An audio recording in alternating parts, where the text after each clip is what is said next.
Welcome to Willow Wren Training Boat Handling Tutorial Series. This series of videos is not a substitute for hands-on tuition, but will give you an introduction to the techniques used on a boat handling training course. In this video we're going to look at reversing and then winding the boat and then more reversing after that. The first thing I'll do, I'll move the boat into the middle of the canal with the boat pretty much pointing the direction I want to reverse in. You don't get an awful lot of steering in reverse, so it's best if you can do as much as possible when you've got it in forward gear. Now you'll notice I'm spending most of my time looking forward and not back. That's because if you look at the front of the boat, you can instantly tell when the boat starts to steer the wrong way. It's much harder if you just keep looking backwards and you can't see the boat itself. I'm still checking behind quite a bit though, because I don't want to run into anybody or anything. Now one of the tricks here is don't just look at the whole of the roof to see which way it's going. Pick a small spot on the roof, and ideally a handrail either on the port or the starboard side. Pick on that point and look at it and compare it with the background image. Now if that point starts to move over to the right or to starboard, then to counteract it I'm going to move the tiller over to the left or to port.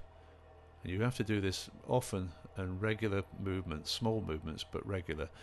If you let the bow move too far off the line, then you won't get it back and you'll have to go back into forward gear to realign the boat.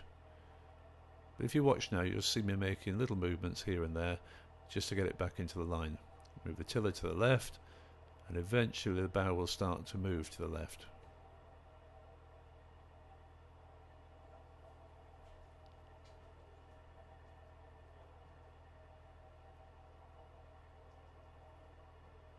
Now you'll notice I've spent most of my time moving the tiller over to the left.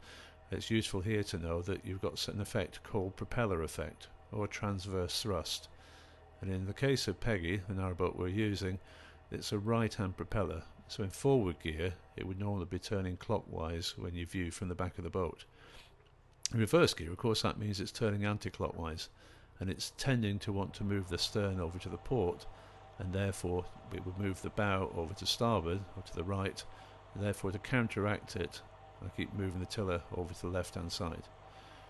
I now want to make the turn, or winding as it's properly known, so I put it back into forward gear and I'm using just enough tiller, not too much. If you watched the previous video you know that sometimes you can move the tiller too far over and in the end you get less steering than you would if you held it in the right place.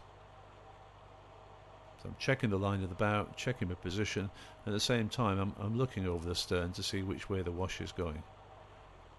Gone round far enough now, so I'm now going to select reverse gear, and if I'm going to put it in reverse gear I'm now going to put reverse tiller on as well. If you remember now, the bow will start to move toward the direction I've moved the tiller in when I'm in reverse gear. Always pause between gear changes. A lot of modern gearboxes you can just go from full revs forward to full rev reverse, but it's not good practice. Back to forward gear again, get the boat starting to spin, and then when I've gone far enough forward, select reverse gear, pause, then reverse gear, and then move the tiller. Once I've got established a flow across the rudder, move the tiller over, in this case the starboard side. And you'll see the boat is continuing to spin. And I'll keep doing this until once again I've lined the boat up in the middle of the canal and I'm going to reverse back even further. So just keep an eye on the movements of the bow, it's quite hard to see in the video, and then keep an eye on what I do with the tiller and you'll pick that up and go and practice that with your own boat.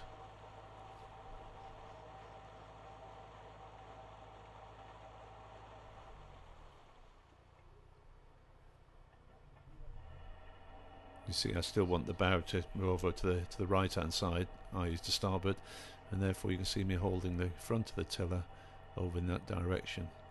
So hopefully you've picked that up. Whichever way I want the bow to move, that's the way I move the tiller.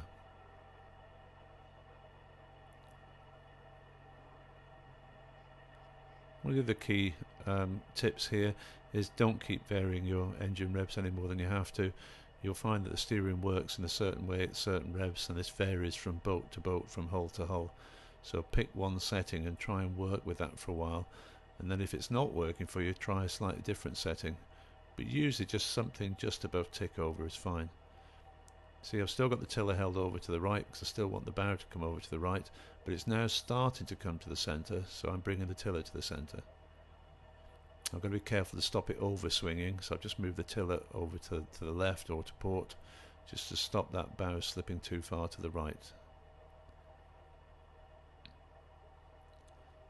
Remember what I said about the propeller, the transverse thrust?